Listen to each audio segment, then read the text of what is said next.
I'm Director and Volunteer at One Planet Abingdon Climate Emergency Centre, and we are here celebrating the grant of a 5-year licence to us from the Town Council to continue to help save the planet and get us all living on one planet.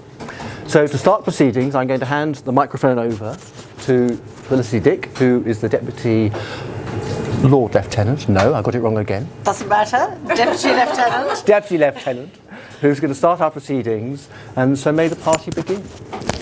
Good morning, everyone, and welcome. Isn't it wonderful to be celebrating? This is just fantastic, and it's a demonstration of how the community comes together really to push this agenda forward about biodiversity, about the environment, and local engagement in that process. My name is Felicity Dick. My role is a Deputy Lieutenant. The lieutenancy in each county in England and Scotland represents the monarchy. So I am the link with the King. And as you all know, the King is deeply involved in the environment and cares passionately about it. So it is a real pleasure for me to see what's going on locally. And this kind of local initiative leads to community engagement, spreading the word, and that in itself builds towards a global understanding and a global engagement in making this planet what we want for the future. And the wonderful thing for me is to see all these young people here and to know that you are part of this process. And I'm not going to apologise for what we as a generation have done, because I think we can all learn from each other, we can all learn to go forward, and that's the important thing. Let's all work together, and this is a wonderful example of making this planet brilliant for the future. Anyway, and I would now like to pass on to the Chair. Thank you. So, Deputy Lieutenant, I'm going to say Mayor, who I think is coming, is that correct? Yep, he's going to be a little bit late, but he is coming. Members of the Town Council, Dan, who's in charge of the museum here, guests and visitors, welcome again on behalf of One Planet Abingdon Climate Emergency Centre. And I should probably just call it the CEC from here on, because it's a very hard acronym to deal with. Welcome to this little celebration today, which marks the extension of our lease in this area here, our home, for the next 5 years. It's in 2019 that Abingdon Town Council, as other councils did around the country, declared a climate emergency in response to a 2018 report by the IPCC on global warming. So, if you like, this activity is an extension of what the Town Council started in 2019. The group of people who formed this organisation got together, and in 2021, we had COVID, of course, and things like that in the way, we started to use this space here. So for the last 18 months we've been here, and we now really look forward to the next 5 years, because a 5-year extension gives us so much more time and energy, if you like, to look ahead.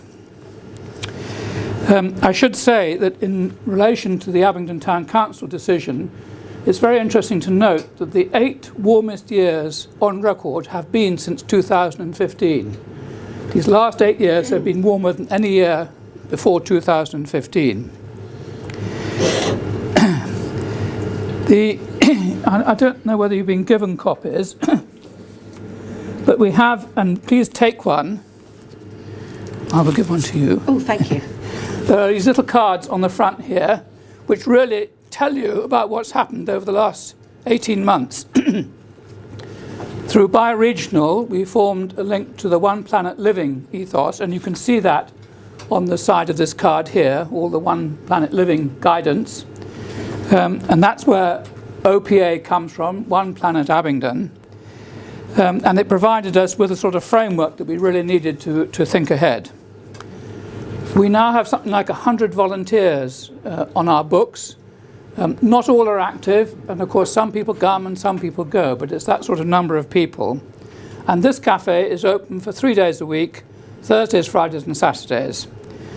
And we are presently having about 400 visitors a month in here. So it gives you some idea of the level of activity. In the last 18 months, we formed partnerships, and these partnerships are vital to our functioning. Clearly they start with Bioregional and the Town Council, but also Abingdon Carbon Cutters, the Abbey Buildings Trust, which if you've been to some of the events have been done in conjunction with them, the museum of course and down here, and organisations like Sustran. So we represent quite a wide network of organisations around Abingdon, and this will remain extremely important, and we can't do without these partnerships because they're a fundamental part of our activity. A lot of our activities down here are related to food, and you'll experience some of those a bit later. And for those of you who haven't been here, there are often special lunches here, there are lectures and so on about food and all sorts of other things. So our cooks, and some of them you can see behind the counter there, are very important people in our organisation. We hope very much in the future to increase the number of open days. I think the museum will encourage us to do that, but it will depend on getting enough volunteers. So that's the thing for the looking ahead. We've had a lot of emphasis on youth work, and Daniel here has been leading much of that. And so there are now links with most of the schools in Abingdon, which take various forms, depending on what the students are interested in and what they would like to do. And those are important to us. So really, over the next 5 years, we can now enter a period of, wait for it, strategic planning. So we have a small group who's already started to discuss this to see our best way forward. We are also, and this is really quite important, recognise that we have to have a coordinator who's paid, because the volume of work that goes into this sort of activity, we need a coordinator, and you cannot expect anyone to do this in their spare time. It's just too great a job. So there will be this period of trying to sort this out and finding sources of income to make this happen. We will want to further develop our outreach, because this is a community project, and it does mean we need to get to as many parts of the community as we can do. And we will, of course, include the activities that many of you will be familiar, and some of these are ongoing. In particular, at the moment, we have the Green Forum, which is extending through the whole of this year into next year. We have the Eco Fair in May. We have things like Pot to Plate, which was a big function last year. Is it going to happen again this year? Is that a plan? We're working on it. Yeah, we're working on it. And that was done with the Abbey Buildings Trust and attracted about 650 people to it. It was a busy time. Now, just to end this forward look, I've got a quote here from David Attenborough. I had to have that, didn't I? It is easy to feel powerless in response to issues facing the planet. But we have solutions, and that's really important to realise, and together we can do it. So that is very much the sort of spirit of things, that our spirit of working here. Now, I would just like to, I'm going to tell two little stories at the end, but before that I'd like to say thank you. We need to say thank you for the Town Council, because really their leadership in this has been all important to us, and it's lovely to hear about this extension. It's still coming from them. I'd like to say thank you to the steering group, because amazingly it's been a busy few months. The steering group is largely the same as was when it was set up. So that is really good news. We've got a solid base of people still leading. And I would like to say thank you in particular, I'm afraid, to Michelle. I cannot avoid this, because really without this nothing would have happened.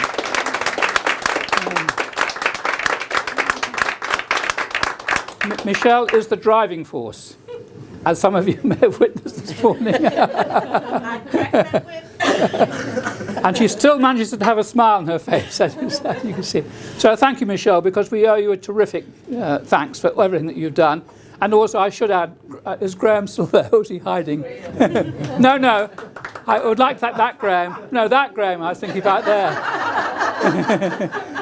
So many Grahams. Yes. Because Or the shadow? no, but I'll deal with the husband first. Graham won, because in a way we know that taking Michelle away so much has a big effect on your family life. I'd also like to thank the other Graham. who is a constant spirit down here and spends endless hours taking signs in and out and things like that. So thank you both for that. So I think that's enough thank yous. The rest of you know who does what, and so together we do, I hope, a reasonably good job of running this place. Now, just a couple of thoughts at the end. I went to a talk on this week, which was part of the Atom Festival in Abingdon School, given by Jim Al-Khalili, who some of you may know from his radio and film work.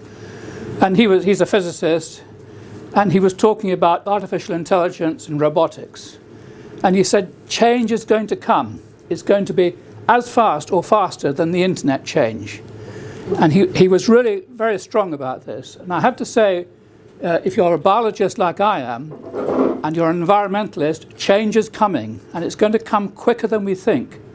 So it's really important to understand this, to keep informed, and also to recognize that there are solutions. We can be positive about it.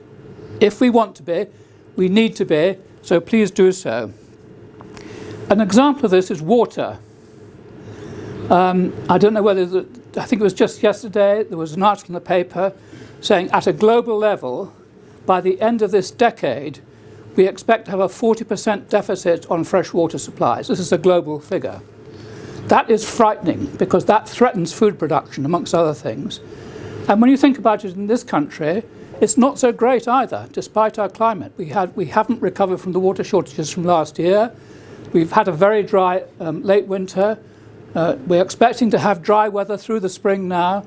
El Nino has started. We expect to have globally a warmer climate than we've had for the last 2 or 3 years. So great changes afoot. We have a new reservoir planned at Stevenage. I've no idea what Steventon. It's not Stevenage. I've no idea really what how far the planning for that has got.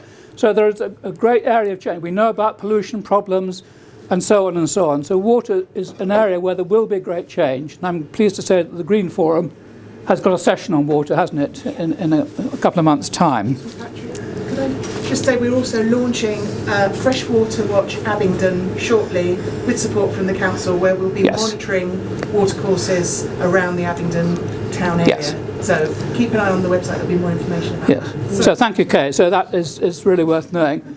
My last little anecdote is I was behind the counter one day, I think it was in November, and suddenly this door flings itself open and this tall man with walking sticks walks in.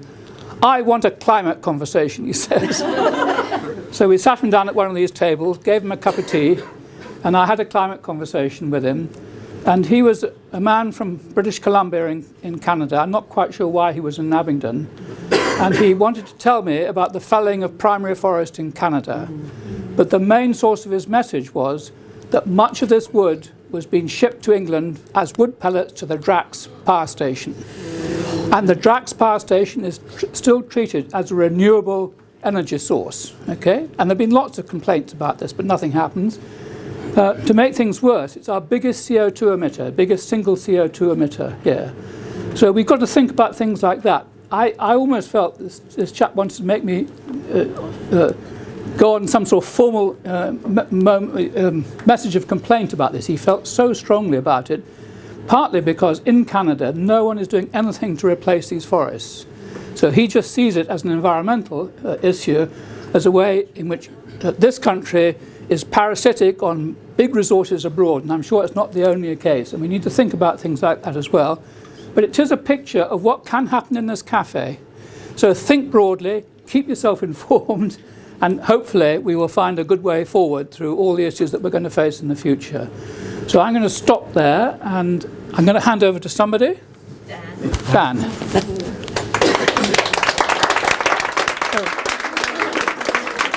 I should just, one little thing to add, I keep a little book here of what I call climate cuttings. Most of these are pretty up to date. So if anyone wants have a little rummage through this and find out the sorts of things that have been written about, then please, please do so. And I think in most cases you'll see where the articles have come from.